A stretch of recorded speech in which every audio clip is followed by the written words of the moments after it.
নমস্কার বন্ধুরা, আপনাদের সবাইকে স্বাগত জানাই ট্রাভেল উইথ বিশ্বজিৎ রায় চ্যানেলে। আজ আমরা দাঁড়িয়ে আছি ভারতের অন্যতম পরিচিত স্থাপত্যের সামনে, হাওড়া ব্রিজে। কলকাতার কথা উঠলেই যে কয়েকটি ছবির কথা সবার আগে মনে আসে, তার মধ্যে হাওড়া ব্রিজ অন্যতম। প্রতিদিন লক্ষ লক্ষ মানুষ এই সেতু ব্যবহার করেন, কিন্তু কিভাবে তৈরি হলো এই বিশাল সেতু? কেন এটি এত বিখ্যাত? আর এর মধ্যে লুকিয়ে আছে কি কি ইতিহাস? চলুন আজকের ভিডিওতে সবকিছুই জেনে নেওয়া যাক।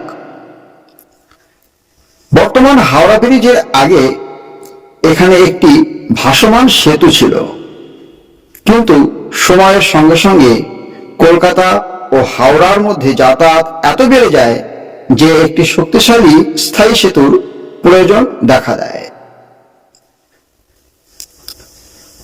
ব্রিটিশ শাসনামলে নতুন সেতু নির্মাণের পরিকল্পনা করা হয়। 1936 সালে নির্মাণ কাজ শুরু হয় এবং দীর্ঘ কয়েক বছরের পরিশ্রমের পর 1943 সালে সাধারণ মানুষের জন্য খুলে দেওয়া হয় এই সেতু।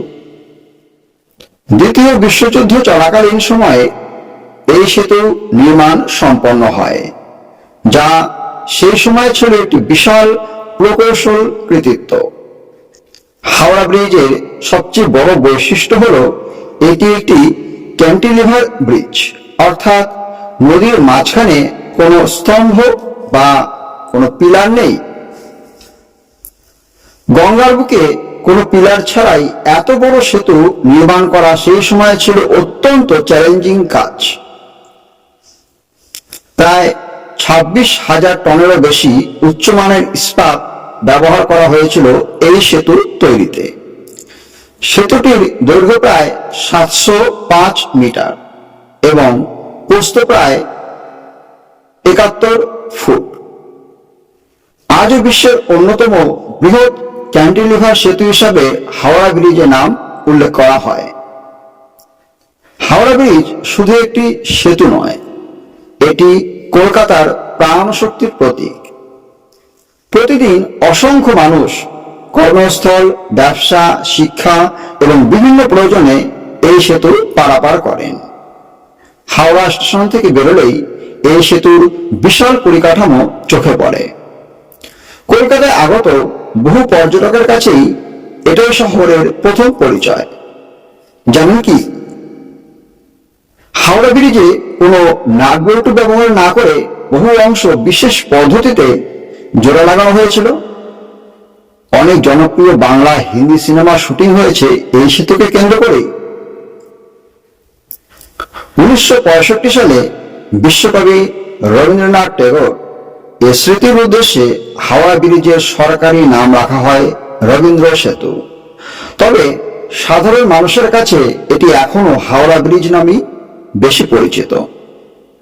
রাতে যখন আলোর সাজে সেজে ওঠে পুরো সেতু, তখন সৌন্দর্য এক অন্য মাত্রা প্রকাশ পায়।